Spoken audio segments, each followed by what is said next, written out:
যুবকরা ভাবছেন আমাদের জন্য কি হবে? 5 লক্ষ শিক্ষিত যুবককে প্রতি মাসে 10,000 টাকা করে 2 বছর তাদেরকে কর্জে হাসানা সুদমুক্ত ঋণ দেওয়া হবে এবং এর মধ্যে তারা স্বাবলম্বী হবেন। আমরা আমাদের তরুণ যুবকদেরকে প্রশিক্ষণ দিয়ে তাদের হাতে তাদের দক্ষতার আলোকে কাজ তুলে দেব।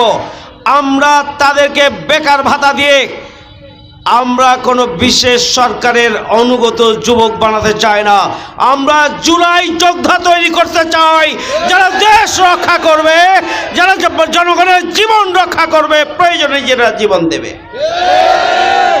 যারা কোনো সরকারকে কোনো দলকে ফ্যাসিস্ট হয়ে ওঠার সুযোগ করে দেবে না।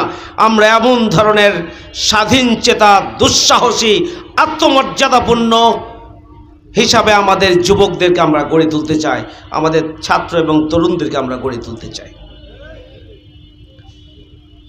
সংগ্রামী ভাই বন্ধুগণ, আমরা 15 লক্ষ যুবককে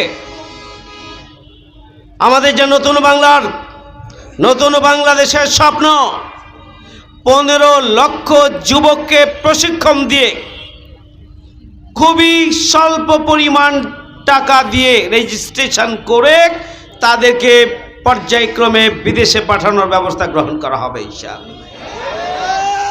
বিদেশে যা গিয়ে প্রতারিত হচ্ছেন, দেশে এজেন্টদের কাছে যারা প্রতারিত হচ্ছেন, যারা প্রবাসী রেমিটেন্স যোদ্ধা, যারা যেতে চান এবং যাওয়ার পরে প্রতারিত হচ্ছেন, তাদের জন্য আমরা একটা স্পেশাল সেল আমরা গঠন করব কান্ট্রি ওয়াইড, বিশেষ করে জেলা প্রশাসনের তত্ত্বাবধানে এটি থাকবে এবং যাওয়ার শুরু থেকে ওখানে অবস্থান করার যাবতীয় বিষয় মনিটরিং ওই বিশেষ সেলের মাধ্যমে হবে ইনশাআল্লাহ। ইনশাআল্লাহ